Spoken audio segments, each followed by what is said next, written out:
So we are in a lot of trouble. We are in so much trouble. Oh boy.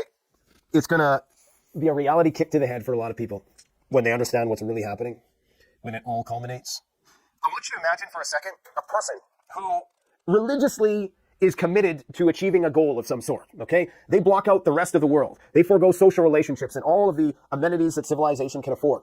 They put their head down and they work tenaciously, relentlessly, day after day, long after day, year after year, into the decades, okay? And they just continuously do this. Never underestimate what that individual can achieve. And in the same way, I want you to extrapolate that to a whole nation of people who've been under sanctions regimes from the rest of the developed world, and they've had nothing better to do but dig and dig deeper and build vast, cavernous, subterranean cities full of conventional weapons and the means to deploy unconventional weapons when the time comes. These things are impervious to nuclear weapons.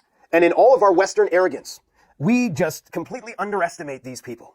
You know, we just presume that our blue hair will prevail and that our arguments about identity politics are more erudite and more evolved than people who are actually, in the real world of national security, living on the razor's edge of their existence being compromised by the West day in and day out. And this is what they've been working towards. They're digging and building and filling these things with weapon systems. Well, we just presume that our legacy, the inertia of the Western hegemonic legacy is going to prevail into the future and overcome this adversity that we're about to face, this adversary. Unfortunately, we are about to get a swift reality kick in the face. Because what's happened in Israel is about to happen on a scale that is 10 times, if not 100 times bigger than that. What has happened in Ukraine, where you have Russia single-handedly fighting all of NATO to a certain extent. And now you got us trying to go up against the Chinese. We are about to get our asses kicked. And the elites, the only plan I think they have at this point in time is to fly to their retreats in New Zealand. Fly somewhere in the southern hemisphere or to whatever sort of underground complex that they've purchased with your tax dollars, because guys, we don't have a plan. I used to think that NATO had a plan. I don't think we have a plan anymore. The only plan we have is to probably try to, do a nuclear strike first, do a preemptive first strike. And some people don't believe we have that capability. I hope, for the sake of our own existence, for the sake of the existence of humankind, I hope nuclear weapons are never used. But just understand that we're about to get the shit end of the stick when it comes to this multipolar world, because there's people who've been out there working, grinding relentlessly while we've been at the club arguing identity politics. And guess what? Last call. I think we've already seen last call. So just keep on prepping, man, because the shit is fitting to hit the fan. Let's talk about the headlines today. Sorry for the rant. This is a new video released by the Iranian government. They're always kind of time releasing, showing us this stuff. But you have to ask yourself, well, why is the United States not showing this kind of thing? I've always thought that military parades and this sort of putting your best weapons on display was kind of a sign of weakness, because, of course, there's that whole thing, appear weak when you're strong, strong when you're weak. So the United States never really has to do this, right? We just assume that, the United States has the biggest military, they got the biggest budget, they obviously have all this kind of stuff, right? I don't think so. We don't even have mobile ICBMs. That in itself is something that we should have probably had 50 years ago. But the Russians were smart enough to do that. But again, we just presume that our energy would prevail, But unfortunately, I think, we're about to get a reality check. And this is one of the more higher definition versions of this. And these underground networks, man, they are so vast, just miles, hundreds of miles. Like, this is probably 1,000 times more extensive than what Hamas had. If we thought that Hamas fighting with that is going to be a problem, and it basically destroyed the Israeli society, the economy, their appearance on the global stage, imagine what a war with Iran is going to do. It's going to completely break us. Completely. And that's before the price of oil goes sky freaking high. Now, I'm going to quickly go over the headlines today. NATO says troops in Ukraine won't trigger Article 5. Won't trigger Article 5 so we can fight a war with the Russians on the Russian turf. And don't worry, it's not going to go nuclear. We got a lot of stuff to talk about that. Viktor Medvedchuk, one of Putin's buddies, the guy who was rescued from the Azov battalion, is saying that a nuclear strike is most likely in Ukraine. Okay, so I think what he's talking about is when the Zelensky regime collapses and bails, as they're suggesting they might, this is when Russia is going to be fighting NATO, and that's when a nuke's going to get dropped. Tactical nuke. It's going to happen. All these former CIA analysts are saying it's going to happen. It's going to be a tactical nuclear strike, and they're saying it's not going to necessarily trigger Article 5. Well, we're going to talk about that in just a moment. Experts are seeing NATO conflict with Russia likely in the next 3 years. Poland is in a 1939 pre-war era, claims the Polish prime minister. Poland just received more military equipment from the United States, $1.5 billion worth of tanks. Poland's Homeland Security, their equivalent, has made a dedicated webpage for its population to get prepared for nuclear events. How to prepare your bug-out bag in case of a nuclear incident. Many military analysts are saying that Russia is probably going to make a move in April, definitely before June. They're saying they might do this because, of course, Patriot Day is in May, and they might want to make some sort of achievement. But I don't think the Russians have shown any sort of haste in this conflict up until this point. So I think Putin can do whatever he wants now. There's no rush. They'll do something if it makes sense to do it. There's a blackout in Odessa. Currently, the Russians have been completely eviscerating the Ukrainian power grid. Zelensky is purging basically his entire government, commissioners, cabinet ministers, foreign intel, military command. He's basically doing what I think is going to ultimately be some kind of government in exile, just setting up a potential backup government, putting in this skeleton crew right now, and he's going to be the last guy to bail. Okay, just watch. Now, this could be a threat too, because right now he is threatening that if the U.S. doesn't provide more aid, he's going to start a fight with NATO. And he's saying that what he's going to do is he's going to continue to target Russian oil refineries against the will of the United States, which makes no sense because the United States, up until this point, has greenlit attacks into Russia. Well, we don't tell the Ukrainians what they can do. Now, there's some sort of suggestion that Ukraine shouldn't do this because it's causing the price of oil to rise. If the price of oil rises, the U.S. economy collapses because they can't control inflation. They can't control inflation. They can't lower interest rates. And if they can't lower interest rates, then the debt is going to rise to insurmountable levels. I mean, it's been beyond insurmountable, but at least in the short term, it's going to collapse. So they're hoping that the Ukrainians don't, or at least they're saying that, possibly to absolve themselves of retaliation from the Russians. But I'm not really sure about this whole thing yet. But basically, the Zelensky government is threatening that if you don't give us money, we're going to not only retreat, but we're going to continue attacking not only Russia's, oil refineries, but their nuclear infrastructure. Okay, they're just going to go rogue.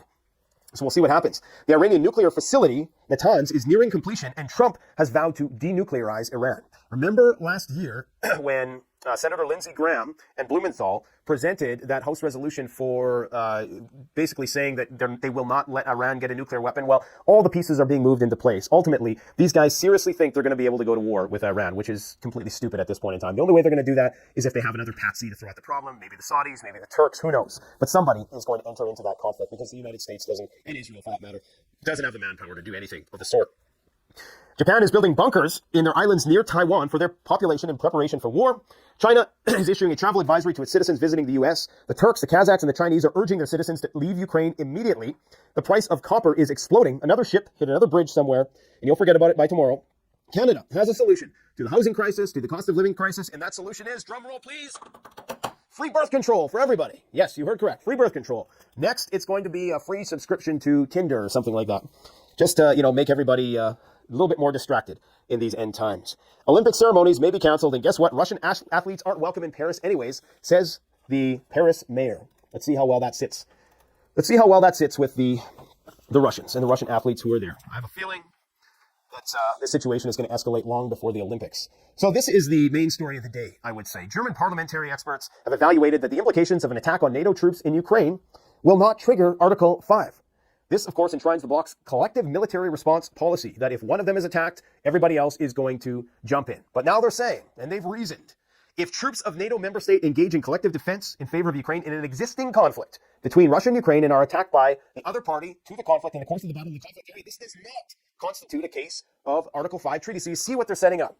They're hoping that the Russians are going to play this game where they allow them to fight the whole of NATO, NATO's big, powerful army that we're told exists, right? That, and I guess we're going to find out now, that we actually believe that the Russians are just going to isolate the conflict in that region, knowing full well that if NATO enters the conflict zone with ground troops, that it's going to necessitate air cover, because this is the only way NATO knows how to fight a war. And when you bring in that air cover, of course, it's going to be Ukrainian pilots with the F-16s. Eventually, Russia is going to have to move the goalposts back and attack the supply lines and the planes and the missiles that are being launched from Poland or wherever else, because this war will invariably spread to other regions from which the supplies and logistics are being fed into this region. So I don't understand how they're going to fight it's not even going to be a proxy war at that point, understand, because Ukraine is going to be the frontier. I mean, this was written in the stars. I mean, Ukraine stands for frontier, I believe, in the language, in Cyrillic or whatever it is. So, this is this is the battle. It's the same old battle as before. And this will be the front of a battle. So it's not a proxy war in the way that they're envisioning it. So I guess they're hoping that they can isolate the conflict in Ukraine thereafter and just keep throwing NATO troops into the grinder.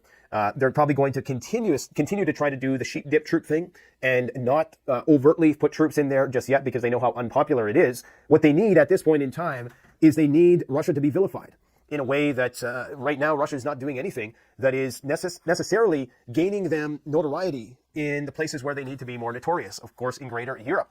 Now, I think in the absence of any sort of flashbulb event, it's going to be very difficult to convince the Europeans that they need to fight a conflict with the Russians, if not impossible. I just don't understand how it would be achieved. Now, I'm sure there's still a strong undercurrent of Russophobia and anti-communistic sentiment, which of course Russia is not necessarily communistic now, but maybe they're still a little authoritarian, that still permeates the better part of Europe.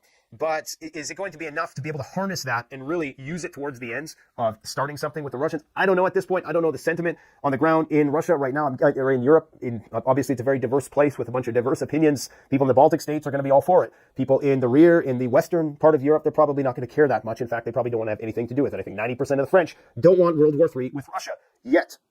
Now, if something were to happen, some big event, and it got blamed on Russia or Belarus, and maybe this is going to be the angle, because I think it's still easier for people to maybe hate on Belarus because they're kind of the silent partner here, and people have just grown tired of the Russian boogeyman narrative. People aren't buying it anymore, but maybe it's a bit more believable with Lukashenko, because he has that little evil Pomeranian dog or whatever the hell it is. You know, he looks kind of like more like a villain, right? He's more believable as a villain now than Vladimir Putin. So if they can frame him for something, and this is what his intelligence agencies are predicting, is that they're going to do something to blame it on Belarus, and that's going to bring Belarus into the conflict, typically revolving around this Suwalki corridor here. Okay, so the Russians right now, in this general region between Belarus and Kaliningrad, have 225,000 soldiers, 75 warships, which range in size, and supersonic fighter jets, Iskander-M nuclear warheads, and whatever else they have in Kaliningrad that is undisclosed. Quite possibly they have city killers in Kaliningrad that are not just tactical nuclear weapons. And I think they pulled back the S-400s out of Kaliningrad. But again, the Russians don't feel any need to tell, why tell your enemy anything? So anyways, I just got a call there.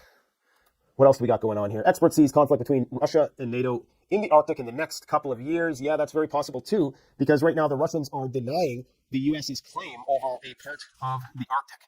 So it's very well going to spread there as well. Now, Viktor Medvedchuk, the guy who was released in a hostage deal, I believe. I think they released something like a whole company of Azov members in exchange for just this guy who was Vladimir Putin's close friend. He's recently predicted that a nuclear strike will most likely be coming on Friday. According to the Russian news agency TASS, pro-Russian Ukrainian politician Medvedchuk, who was exiled to Russia in 2022 in exchange for Ukrainian prisoners of war, predicted that a nuclear strike will be most likely coming as the West continues to assert its right to global dominance. If the collective West continues to assert its right to global dominance, Ukraine's human capital will not be enough in any case. If we continue the policy of war to the bitter end, sooner or later, foreign troops will have to be introduced, and most likely, we will be looking at a nuclear strike eventually. Not a nuclear strike on NATO countries, but in Ukraine, in an attempt to get the NATO alliance to back off. NATO cannot back off from this, because if NATO lets Russia go, China is perpetually empowered for decades with Russian energy. They're trying to take down Russia to get to China because they know that the Achilles heel of China is energy. And where do they get all their energy? And increasingly more so, Russia. If they can collapse Russia, take over Russia, then they can dictate to China how it's going to go. If they can't do that, then we're screwed. Okay, we here in the West are screwed in the sense that we're going to have to completely reindustrialize and build everything from the ground up. And quite frankly, I think that's better than nuclear Armageddon. I think a dollar crash is better than nuclear Armageddon. But I don't know if these guys have the balls to just let the whole thing collapse. I don't think they do. Now, this is a video, okay? I'm going to share you some information that I received from my source inside Poland. Because right now, Poland has done a couple things. Well, their prime minister has come out and basically said that, we're in a pre-war era. This is like right before World War II. We're going to war. They've also canceled the Treaty on Conventional Arms Forces in Europe. I believe that the Russians did that recently as well. So this basically limited the amount of conventional forces you could have in the intermarium countries. And so this means that we're about to see heavy militarization. In fact, we're about to see hundreds of thousands of Polish troops move to the east of the country towards the Ukrainian border in the coming weeks ahead. And that's going to be under the guise of steadfast defender. Okay, let me just see if I can find my notes here.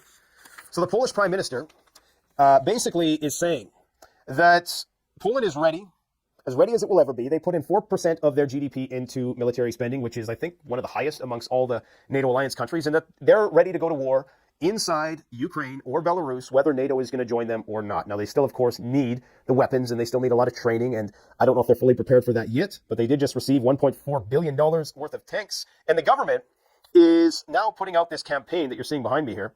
It's a special webpage dedicated to raising awareness to the general public about the risks of a CBRN attack. It includes tutorials, infographics, educational games for children, and instructions for teachers on how to prepare mentally and draft a plan for a nuclear incident, how to get to the nearest shelter, prepare bug-out bags. The fact of publishing this page has been announced in all MSM news channels with the use of an attached photo. I don't think I have the photo here, but I do think we may have the website. Do we have the website here? Yes, we do. So this is the website in question. Let me see if I can just translate this page. So it shows you, you got to get your potassium iodide And they're trying to frame this, they're trying to alleviate concerns. So they're saying causes of events: a nuclear plant accident, an event of improper storage of radioactive sources, right?